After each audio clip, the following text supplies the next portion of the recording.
2TL Peraturan Pencegahan Tubrukan di Laut dan Dinas Jaga, Kolrek 1972, International Regulation for Preventing Pollution at Sea 19 and 72. Part A bagian umum, Aturan 2 Responsibility atau tanggung jawab, dan Aturan 3 Definition atau definisi-definisi. Aturan 2 tanggung jawab bagian A.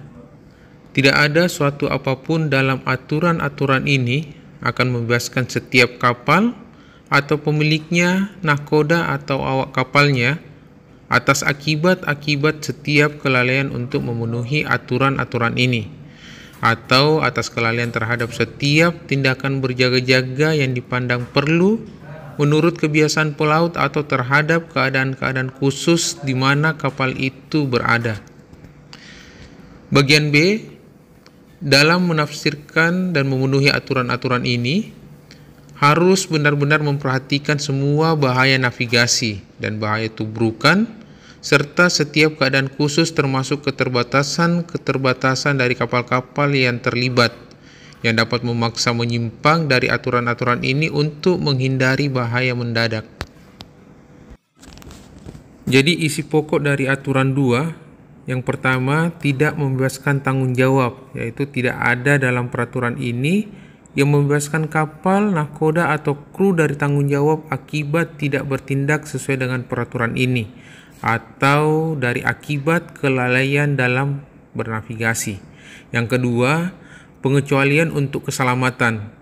Dalam keadaan luar biasa di mana penerapan peraturan secara ketat tidak memungkinkan untuk menghindari bahaya segera, kapal boleh mengambil tindakan yang tidak sesuai dengan peraturan asalkan untuk keselamatan navigasi.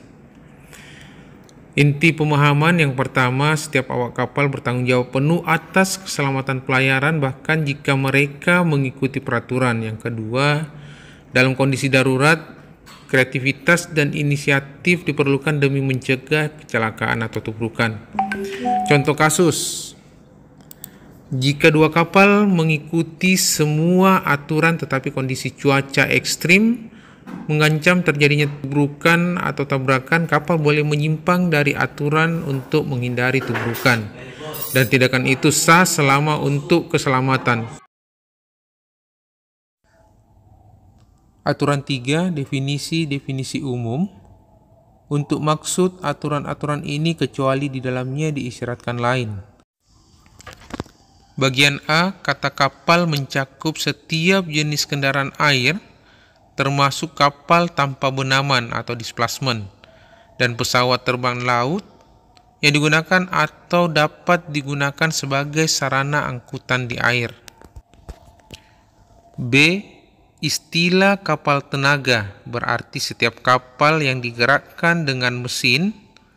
Bagian C, istilah kapal layar berarti setiap kapal yang sedang berlayar dengan menggunakan layar, dengan syarat bahwa mesin penggeraknya bila ada, sedang tidak digunakan. Bagian D, istilah kapal yang sedang menangkap ikan, berarti setiap kapal yang menangkap ikan dengan jaring, tali, pukat, atau jaring penangkap ikan lainnya yang membatasi kemampuan olah geraknya, tetapi tidak meliputi kapal yang menangkap ikan dengan tali pancing atau alat penangkap ikan lainnya yang tidak membatasi kemampuan mengolah geraknya di air. Bagian E, kata pesawat terbang laut, mencakup setiap pesawat terbang yang dibuat untuk mengolah gerak di air. Bagian F, istilah kapal yang tidak terkendalikan, berarti kapal yang karena sesuatu keadaan yang istimewa tidak mampu untuk mengolah gerak seperti yang diisyaratkan oleh aturan-aturan ini, dan karenanya tidak mampu menyimpangi kapal lain. Bagian G, istilah kapal yang kemampuan olah geraknya terbatas, berarti kapal yang karena sifat pekerjaannya mengakibatkan kemampuannya untuk mengolah gerak seperti diisyaratkan aturan-aturan ini menjadi terbatas dan karenanya tidak mampu untuk menyimpangi kapal lain. Kapal-kapal berikut harus dianggap sebagai kapal-kapal yang kemampuan olah geraknya terbatas. Yang pertama, Kapal yang digunakan memasang, merawat, atau mengangkat merka navigasi atau pipa laut.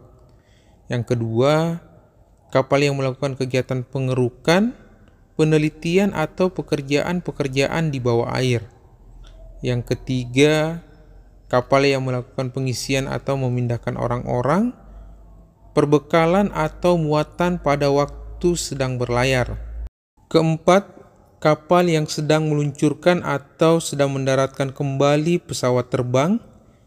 Yang kelima, kapal yang melakukan kegiatan pembersihan ranjau. Yang keenam, kapal yang menunda sedemikian rupa sehingga menjadikan tidak mampu untuk menyimpang dari haluannya. Bagian H, istilah kapal yang terkendala oleh syaratnya. Berarti kapal tenaga yang karena syaratnya terdapat kedalaman air dan lebar perairan yang dapat dilayari, mengakibatkan kemampuan olah geraknya untuk menyimpang dari garis haluan yang sedang diikuti menjadi terbatas sekali.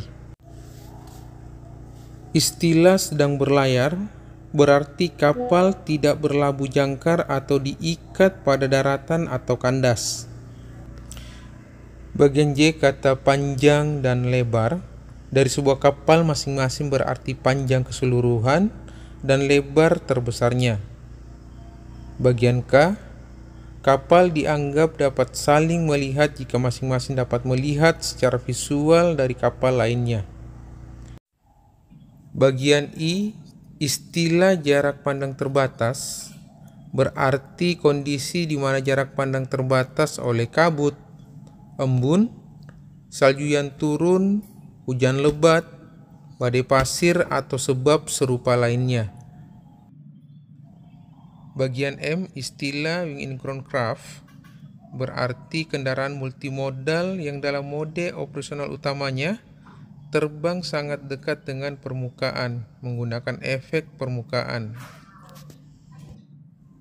Jadi inti pemahaman dari aturan 3 ini, definisi ini sangat penting untuk menentukan hak dan kewajiban setiap kapal dalam situasi lalu lintas laut, seperti siapa yang harus mengalah dan siapa yang punya hak lintas.